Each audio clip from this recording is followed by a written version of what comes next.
Hello everybody. Today I am going to be showing you my very work in progress Stalingrad impression.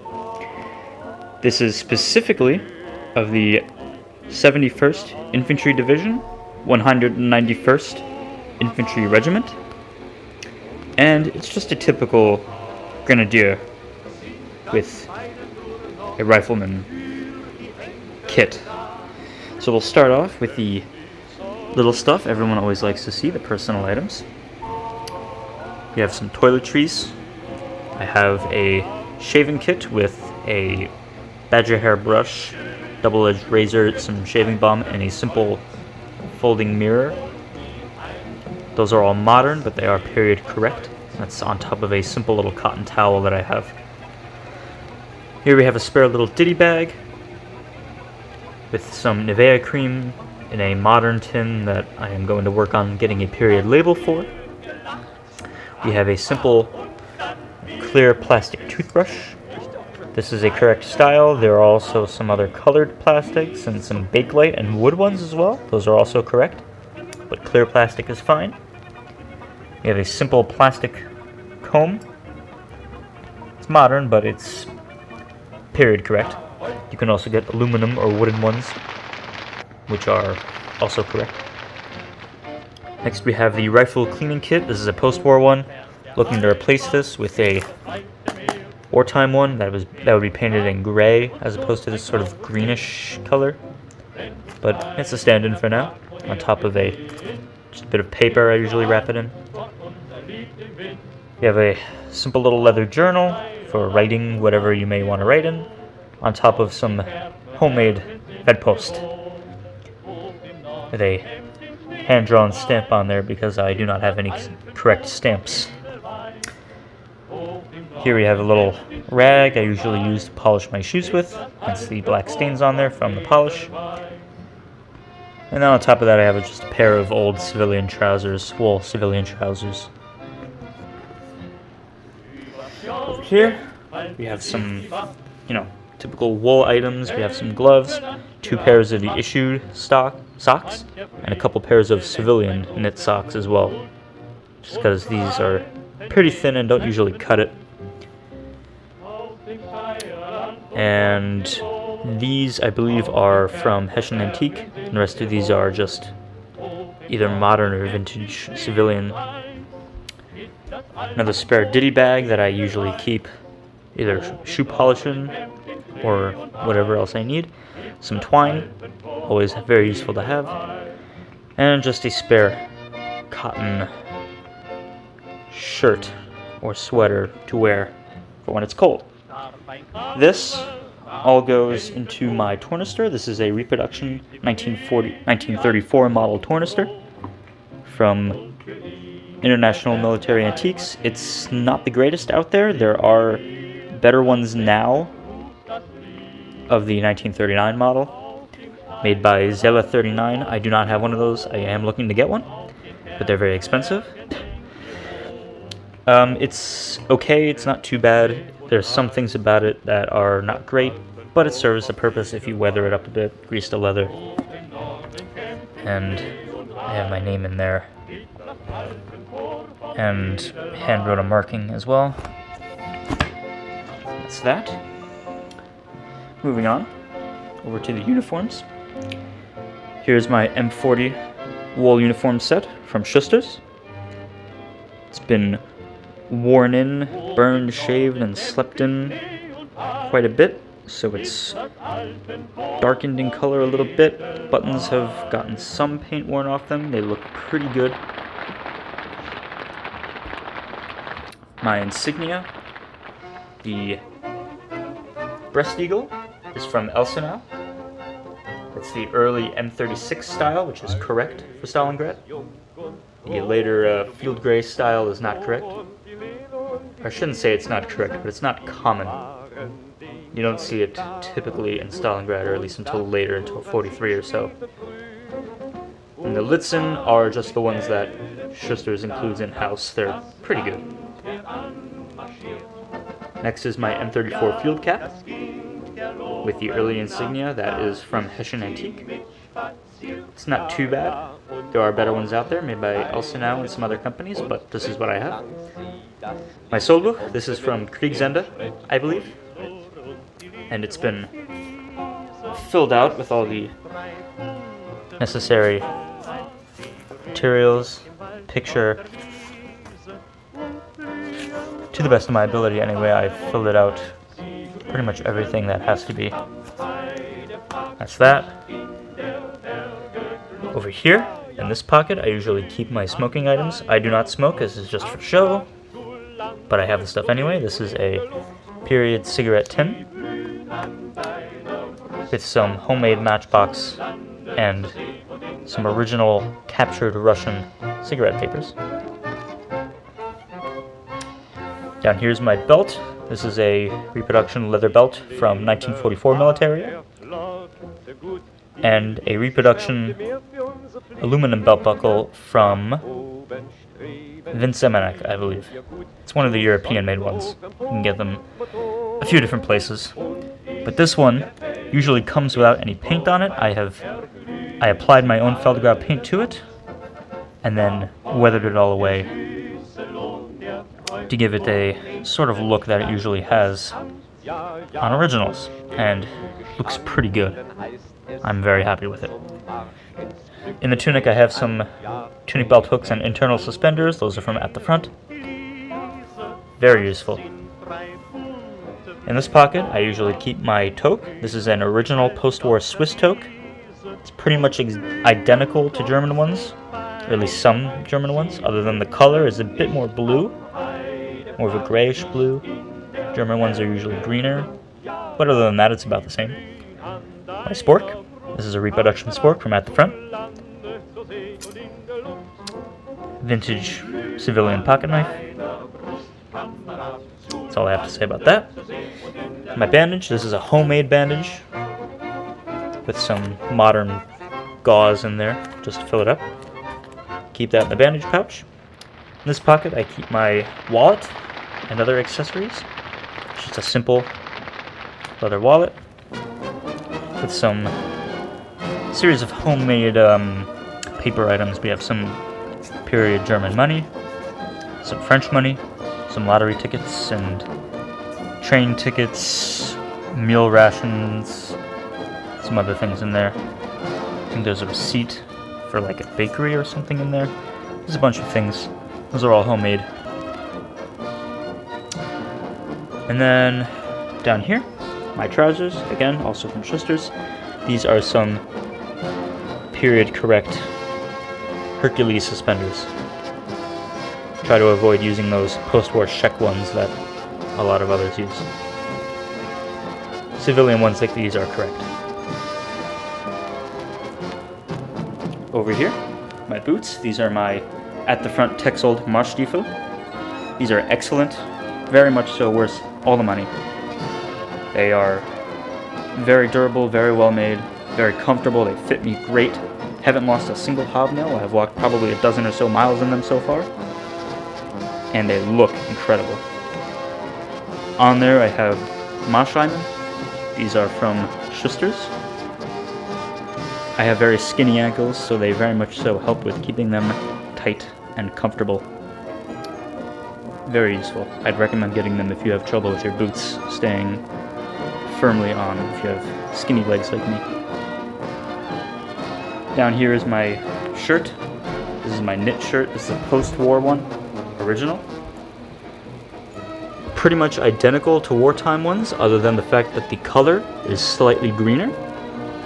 And these buttons are plastic, whereas original ones were usually either the metal dish ones, or more commonly you get paper press or glass buttons. I am looking to replace those at some point. Other than that though, it's essentially the same as an original wartime one. Moving on to field gear. Down here, I have my Feldspaten. This is an original post-war one, so it's not entirely correct as it is painted. However, it's what I have for now. And I am currently waiting for At the Front's new run of the blued finished ones, so that way I can use one that isn't original and is also correct. Reproduction cover, this is a leather one from At the Front. Also looking to replace this with one of the pressed off ones. I simply can't find any good ones right now. I think Vincent's Equipment ones are out of stock at the moment, unfortunately. But when they come back in, I will certainly get one, as they look better and are more interesting in my opinion. This is my bayonet. This is an original 1936 bayonet made by Carl Eichhorn and Solingen, with a wood grip model. And this scabbard is a reproduction from Atlanta Cutlery. The frog is a leather frog made by At the Front, by the way. Over here, my Y straps. These are my new Y straps from Frank's Reproductions. I found these on eBay, someone reselling them, and I just had to take the opportunity to get them. I think I spent like $90 on them. These are incredible. They're made with original wartime or post-war German leather, an original wartime hardware, and they are essentially indiscernible from wartime originals. They are incredible. Very happy that I was lucky to find that listing and get these. They're much better than the old ones I had, which were At the Front's line, which are okay, but the leather's not as nice as they could be. These are incredible. I'm very happy to have them. Next is my A-frame. This is the At the Front Texold A-frame with leather straps. I've worn the crap out of it, and it looks very nice. The A-frame bag is also from At the Front. Zeltbahn. This is their At the Front Zeltbahn. Very nice, very happy with it. The straps are also from At the Front. My bread bag and contents. This is the At the Front M40 bread bag without the leather reinforcements, because they don't sell the other one anymore, I don't think. It's been left out in the sun for probably a month's worth of time, so the canvas has gone from this dark olive color to this bright mustard on the outside, and it looks absolutely incredible. It's dirty, it's disgusting, and it's very well used, and I'm very happy with it. In there I keep my butter dish. This is a reproduction plastic one from At the Front. I try not to use an original one because they're fragile and they break easily. We have some spare paper for wrapping things. Coca-Cola tin, period correct one with the reproduction label. I don't keep Coca-Cola in there usually. I usually just keep some, hard candies, peppermints, things like that. My Esbit stove is in the wrapping right now. It's a post-war one. I'm looking to get an original wartime one, but this is a post-war Belgian one, I think. And there are tablets in there as well.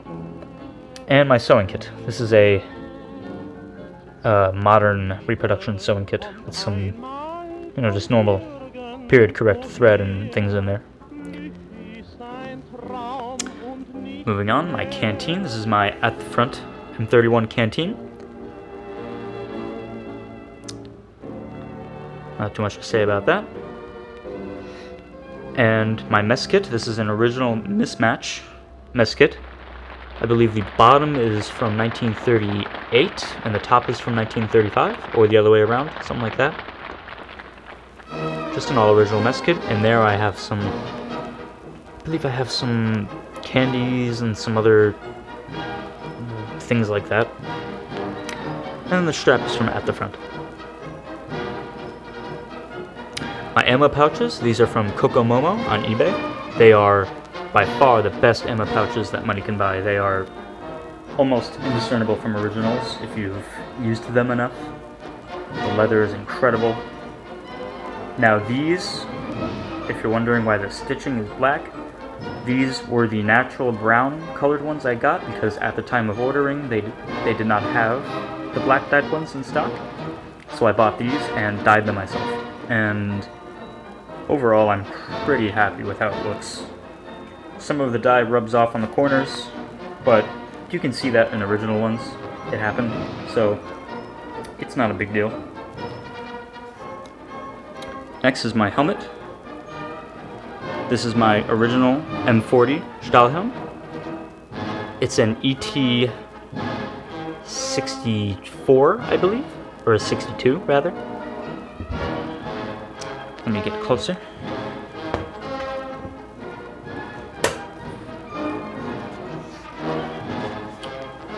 This was refurbished by myself. When I first got it, the shell was covered in this ugly, shiny green paint with this really bad sticker decal on it. So it's been refurbished to look much nicer in my opinion. Not a perfect paint job.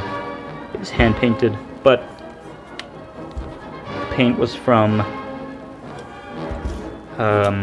D-Day 1944 out of France. And so is the decal. And I'm quite happy with it. Very nice color. And the decal looks pretty nice. The chin strap, one of these European-made chin straps. I got this from 1944 Militaria. And the liner is actually the liner that came in it when I bought it. It's an original outer and inner band with new leather in it. So it's about the best you can get for a reenacting helmet. And then in here I have my name written in white paint that I used some rust on from something else and dirtied up a little bit to make it look more correct.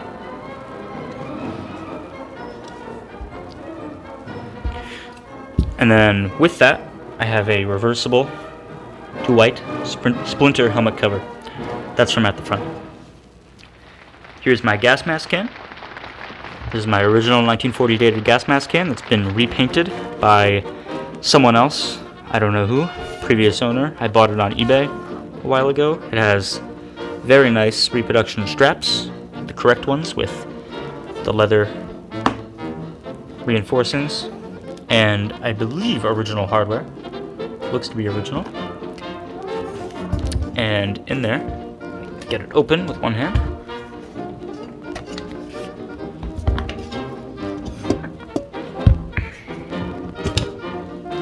In there is the name of the original owner. It's original paint on the inside as far as I can tell. And you can see 1940. And in there I have the spare lenses. I believe this is a original set. And then I do have an original gas mask. It's a GM30 from I think 1936. However, it has very stiff canvas and does not fit in the canister without being, it would be broken if I tried to get it to fit in there, so I don't fit it. I'm currently looking for another gas mask that is in better condition and can fit into a canister better. So for now I just have some paper and bubble wrap to fill it up and make it seamless hollow. And I'm also looking to purchase the correct accessories and, you know, the pill bottles and things like that that you need. But this is what I have for now, and a gas cape as well. But that's what I have for now. Finally, My weapon is a airsoft replica Car 98K made by G&G. It's their shell ejecting green gas model. That's all I have for now until I can shell out enough money to get an original one. But it's what I have and it looks the part. And then the sling is from Kokomomo on eBay. Pretty nice. And that is pretty much everything. All my personal items, all my field gear and uniforms for Stalingrad. I am looking to get more things, of course, as I have said. So this is a very incomplete impression. But for what it's worth, it's coming along.